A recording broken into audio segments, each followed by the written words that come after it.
जल अर्पित करता है, उसके जीवन से रोग, दुख और दरिद्रता दूर हो जाती है। तो आइए शुरू करते हैं सूर्य देव की चमत्कारी कथा। बहुत समय पहले की बात है। एक छोटे से गांव में रामदास नाम का एक गरीब ब्राह्मण अपनी पत्नी के साथ रहता था। रामदास बहुत ही धर्मात्मा और ईमानदार व्यक्ति था। उसकी सबसे बड़ी आस्था सूर्य देव में थी।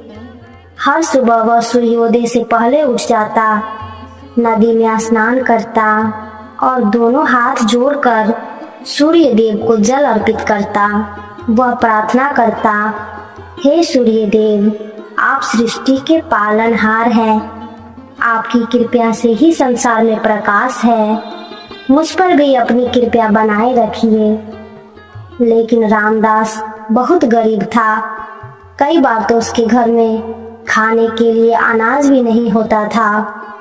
उसकी पत्नी कई बार दुखी होकर कहती, आप रोज पूजा करते हैं, फिर भी हमारी गरीबी खत्म क्यों नहीं होती।